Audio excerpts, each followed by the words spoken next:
Hey, what's going on, everybody? Who would have thought scouting reports in June?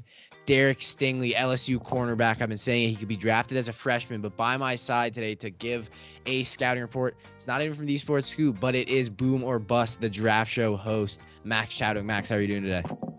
Good, man. I'm pumped to be on the show again. Derek Stingley Jr. is my favorite prospects in this 2022 class, and man, it's only 2 months past the 2021 draft. We're already talking 2022, so I love this. I love it already. It is.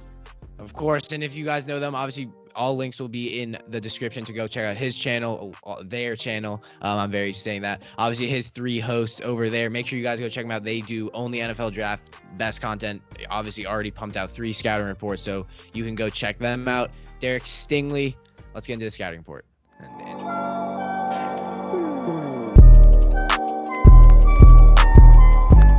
All right, so let's get into it. Obviously, Max already done this, but we're going to give some background to soon-to-be, hopefully, the infamous number 7 as he is switching to, you guys know how many defensive backs from number 7, LSU, Tyrann Mathieu, obviously Patrick Peterson, and many more. But background, 6'1", although I will say, I don't know, Max, you agree, a bit deceiving. I did not know he was 6'1". He looked a lot shorter from the film. The one thing I learned from scouting the draft is never, ever trust the school's listed height and weight, because they lie a lot. But, I mean, 6'1", if he's 6 feet tall still, I mean, the average corner is 5'11", so it's still a decent size. Exactly. Right. So, so 6'1", 195. Obviously, he was a 5-star coming out of high school, so he's had that pedigree since he came out of high school. And something I was talking about, Max, we recorded, this guy ran, first of all, 4.3 coming out of high school. We're talking about, well, most likely probably run a 4.2 going to the combine, but who knows? I mean, is there a chance like this guy could break the 40? I don't know. For corners, we'll see. This guy is absurd athletically. You talk about the 4.3 40. I mean, 4.3 for a corner at the combine would be ridiculous. And then you think, like, oh, this kid's a 17-year-old running a 4.3. It's like, man, 3 years later at 20, he could be running like 4.2. So and he's 6'1". Like you do not see that.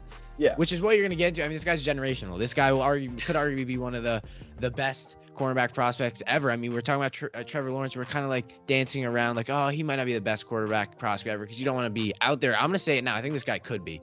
Again, this season will be defining because he'll be finally in that spotlight as an upperclassman at LSU. But let's get into it. I mean, let's get into some stats quickly before we get into it. We want to give you guys all the background. 2019, his freshman year, first of all, was the best cornerback in the country freshman year. I was, before I even started the channel, when I was kind of getting, looking more into college football, this guy immediately, probably the first guy I saw, because cornerback is my favorite position. And I was like, oh my God, this guy is insane. I was like, he's a freshman. There's no way. 2019 with 37 tackles, a fumble recovery, and 6 interceptions, which is nuts. Going up against NFL talent going into this year. This guy was phenomenal. And as you guys talked about in your scouting report, showed up in big games, which as a freshman is like, how old is he? 17, 18? I mean, you don't see that. You just don't see that, especially from cornerbacks where it's such a daunting position. So those were kind of his stats. 2020, not much, obviously, at least from stats wise, but again, was probably not thrown to because they noticed he was a good cornerback and didn't target him 16 times. So, they were smart. They understood it. And especially, I think going to this year, they could be very lethal. Obviously, bring in a new defensive coordinator, Durante Jones, kind of looking at some scheme switches in that secondary. You could be seeing Stingley kind of maybe see stats that are comparable to that freshman season, or even see stats that are better. But now let Max let you talk. What do you like about Derek Stingley? I know you've talked about him already in 2 scouting reports, but what's there to like? Yeah, so I talked about him in a YouTube scouting report, which is like a full-length one, and then I've been doing TikTok scouting reports, like a minute-long ones.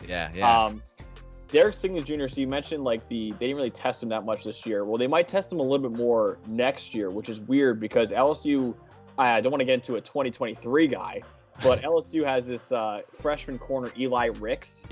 Was like maybe already a top 3 corner in the country. So you got Derek Stingley, who I think is the best corner, which is absurd. And so Derek, you mentioned it, the athleticism is ridiculous. For someone at 6'1", 195, 4.3 40 in high school, 42-inch vertical. in high school too. And you mentioned he was the best corner in the country as a true freshman. And not only is that impressive because he's a true freshman, best corner in the country, he's playing in the SEC. Yeah, exactly. And he's playing on a team that made it to the national championship game, won the national championship game. So he was playing against Clemson. He played against Alabama. He was playing against Oklahoma. You know, really good receivers, CeeDee Lamb, Devontae Smith, Jerry Jeudy. Like, we're talking about some really, really good wide receivers that he went up against, and he was still very, very impressive. And yeah, this past year wasn't great, but also, you know, he dealt with a nagging ankle injury. Right. And you mentioned it, they didn't throw at him a ton because LSU, obviously, when you're starting a true freshman at corner, teams are going to look at that and say, you know what, they got Christian Fulton back there too. Let's not go out Christian Fulton because we know he's good. This guy's a true freshman. Yeah, he was a highly touted recruit, but let's just attack him, see if he's actually good or not. Let's try and ruin his college career freshman year. Let's destroy him freshman year. If you're starting a true freshman, you're asking for that. But he showed that he was the best corner in the country at 17 years old. Like, it was ridiculous how good he was. Yeah, I mean. And you got him. I mean, he was probably going up against Justin Jefferson on one-on-ones in practice. So, I mean, this guy's been going up against the best. Yeah, Jamar Chase, obviously. How could I forget? Yeah. I mean, this guy's been going up against the best. I mean, as everyone's going to say, if you guys are NFL fans, you're going to be hearing this throughout scouting reports, throughout NFL drafts. What's not to like about Stingley? There's really not much. Like, literally, and even the things it's the same with Trevor Lawrence. There was those things, but it's like, nah, like, it's not something where it's like, all right, going to the NFL, this will be a huge problem. None of it is. And we'll get into problems later. But, I mean, best man corner I've maybe ever seen. This guy is fantastic one-on-one. And it's kind of like, oh, well, you know, J.C. Horn was also, but it's just completely different. J.C. Horn, first of all, was very aggressive. Penalties are a problem. Derek Stingley, at least from what I've seen, does not get too many penalties. And talking about his speed, you don't see that. And especially when I was looking at he's athletic and has a fantastic burst off the ball, incredible cut step to cut off vertical routes. This guy really has it all. You see him jump it. You saw that the interception he had against Georgia where he jumped the route. I think it was against Pickens. It might have been. I think so. I think it was number 1, which I think is Pickens' number. Yeah, he is. Yeah, I think so. It was against Pickens. Obviously, he's a very, very someone who's going to be very good going into the draft. And again, this is something that you don't see a lot. Incredible hip turning to the point where he doesn't slow down, which is so hard to do. And then add on he's 6'1". You just don't see that. And it's that, man, is the fact that his ball skills are the best. I think the best ball skills I've ever seen when I've been scouting corners, because he's going to be playing receiver this year for LSU. Right. Which is something that, you know, I don't know if I love, because he might get, you know, I don't want to waste his energy. Also, I don't want to increase his risk for injury. Right. But man, you watch the tape and you're like, yeah, I understand why you're playing him a receiver, because his ball skills are ridiculous. When the ball's in the air, a lot of corners just try to like bat it away. He finds the football, and he brought down 6 interceptions, also had 15 pass breakups as a true freshman. His ball skills are absurd. So literally every tool and coverage that you could want from a corner, he's got it. Yeah, and it wasn't only that. You look at his interceptions his freshman year, they were all one-on-one deep downfield, and he jumps up insane heights and picks off the ball. This guy, you know, it's just, you said it, he has every single trait that an NFL team would only want, but that a corner needs. And again, I've especially after 2 years ago, obviously the Jeff Okudah, CJ Henderson draft, well, not 2 years ago, last year, you know, they were not great in the NFL. Obviously, Okudah was carrying that, you know, injury. CJ Henderson, at the end, I didn't really hear much about him. Like, I didn't hear his name that much. Yeah, he had an up and down year. But, you know, corners, like, you see really, really, really good corners.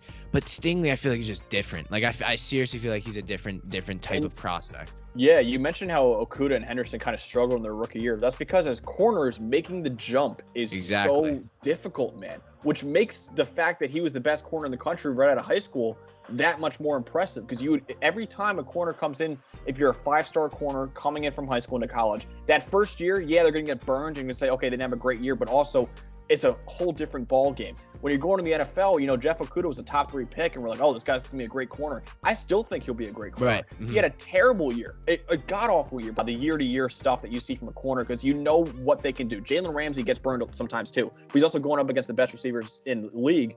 Derek Stingley Jr. is doing that too. He's following the best receiver on every team. He's not just playing one side of the field and whoever goes over there he guards. He guards the best receiver. So literally everything, man. And the fact that he was so good immediately, that says a lot for the next level. Like, I wouldn't be shocked if he enters the NFL and is immediately, a top 15 corner in the NFL as a rookie. That's how good this guy is. Oh, I think if this guy plays right his rookie year, I think this guy could be a top 7 cornerback immediately if he's good. I think, and again, just talking about again, obviously incredible. Defensively, this draft is absurd. And you don't see that often. I mean, I feel like you don't see that often. Obviously, last year actually the edge class was bad. Obviously, you have Thibodeau this year, who last year broke the record. So J.C. Horn was the 8th overall pick. That was the latest that the first defender was taken since 1967, when the draft really kicked into the modern draft era. He was the latest ever first defender taken. So that draft last year was historically bad for defense. Yeah. This year, it could be historically good for defense this year, which is crazy. Yeah, I think depending on how the board falls, if somehow. I think it's always a quarterback. You always have to bet on it being first, but I think Thibodeau could go. Who knows? Life's crazy. If Stingley goes with number 1 overall, that would be absurd. I don't think it will happen, but that's just something. And just kind of talking about, obviously, it's much different talking about scouting reports after they've played and they're going to the draft than before, because obviously this season isn't like Derek Stingley at the end of the day could drop somehow if he plays bad. So, there's always that possibility, but really when you're looking at LSU, obviously kind of their defensive scheme that will probably change going into 2021 technically. I always get mixed up. It's 2022 draft, but it's 2021 season. But obviously with their new defensive coordinator, I was doing my research, is looking like they'll probably run a cover 2 with a man under, which for Stingley would probably favor him. And I mean, it's, I think it's really all set up, obviously, again, with another lockdown corner on the other side, that true freshman. You got to think Stingley's going to, first of all, he's playing incredible talent in the SEC. And, from what I've heard, I haven't heard much of, obviously, much better than I have. I haven't heard much from LSU's offense going into this draft. So you got to assume that the defense will maybe be on the field for more time than the offense, which is, obviously is always interchangeable. But I think Stingley will have a phenomenal year. Yeah, absolutely. I think the offense, I think this is a top 10 team. So LSU had a bad year last year. Took a big step back from winning the national championship. But I think this is a good team. I think Miles Brennan, their quarterback's really good. But you mentioned it. You got Eli Ricks, their one corner on the outside, who's going to be a true sophomore. Already, I can tell you right now, he's probably my top corner for 2023, depending on how he does this year. But Derek Stingley Jr., on the other side, it's by far the best outside corner duo in the country. And it's not even close, because I just mentioned it. They're 2 of the top 3 corners in the country on the same team. And they're DBU. I know Ohio State likes to argue that all the time, but LSU is DBU and it's showing differently. So I'm really excited. Look, the 2020, the one thing about scouting is that going into the year, before the season even happens, you're kind of all the top prospects, you can't really see the weaknesses. Everyone's just oh my God, he's so good, he's so good, he's so good. And then through the season, you're kind of okay, this, you got to look out for this, you got to look out for this. And that'll definitely happen to Derek Stingley. People will poke holes in his game. You saw it a lot this year. Penei Sewell got his poked holes in his game. Jamar Chase, Trevor Lawrence even got poked holes in his game. That'll happen with Stingley. I've tried to do it my best already. But still, you got to look at it from a holistic view and say, you know what, this guy, he's got a couple problems here and there, but otherwise, this guy's the best corner in the country, and he's one of the best corners we've ever seen as a prospect. Yeah, I mean, you heard it here. We like Derek Stingley. We do like Derek Stingley, but we're not going to end the video there. I want to ask you here. So, looking at player comparisons, I know what you're going to say. Who's your player comp for Derek Stingley? So this one's tough. I don't think it's a direct one-to-one comparison. I messaged you about this earlier. So I'm going to say Jalen Ramsey, who is the best corner in the league, probably. Right. That's what I think. Best player in the draft. That's just it. He was the best player in that draft. I thought that The athleticism, the size, very similar to Derek Stingley. Also dominant in coverage, and they follow the best receiver and really good ball skills. I think Ramsey's a little bit better in terms of tackling and run defense, which is where I would say Stingley's big negative is right now, is that he's not a very good tackler. He's not a very good run defender. But I think Stingley's better than Ramsey was coming out of Florida State in terms of coverage, which is, as we both know, more important for a corner. Yeah. So that's why my player comp is Ramsey. I don't think he's nearly as physical as Ramsey is, but that's the kind of prospect we're talking about where it's like, yeah, this guy's it. This guy is the best player in 2022. He's not my number one overall player because I have 2 quarterbacks above him. I do it by positional value. But if you're just asking me straight up who's the best player overall, it's Derek Stingley Jr. without a doubt. Wow. Yeah, my player, I mean, really, I would have to do a lot of research. I've came up with 3. Jalen Ramsey is my number 1. I see a bit of Jair Alexander in terms of, but I mean, it's majority Jalen Ramsey in terms of coverage, but in terms of Jair Alexander, pure hip movement, I see a lot of Jair Alexander. And then one which is outside, I kind of see a little bit of Marlon Humphrey. A little bit, again, this is very, very like vague. I will, by the time the draft comes around, I'll be telling you everything. But I definitely see, at the end of the day, he's a top corner. He's going to be compared to the top guys. That's kind of how it works because he has those skill sets that can set him and he can be that good for them. He's a really good corner. That is the conclusion. But one more thing, best team fit. Sure. You can take into account where he'll be taken, or just simply say where he would fit best, no matter where he falls, or just the team he fits best. If it's the Chiefs, it's the Chiefs. So I said this. So we do this on our scouting report videos. We go, okay, what teams do you think he'll go to? And like for Howell and Rattler, we're like, oh well, the Texans, the Lions, the Eagles are gonna be the worst teams this year. One thing in the NFL is, like, because they all need quarterbacks too, you could argue. Like, I'm not going to say Howard Rattler for the Chiefs or anyone like that. Yeah, right. Patrick Mahomes. The one thing for corners is that you always need corners. Like, exactly. You saw with Denver. Denver, you went into that draft and you're like, they don't need a corner at all. And they still took Patrick Stan. Yeah. And I didn't hate the pick. Obviously, I would have taken Fields.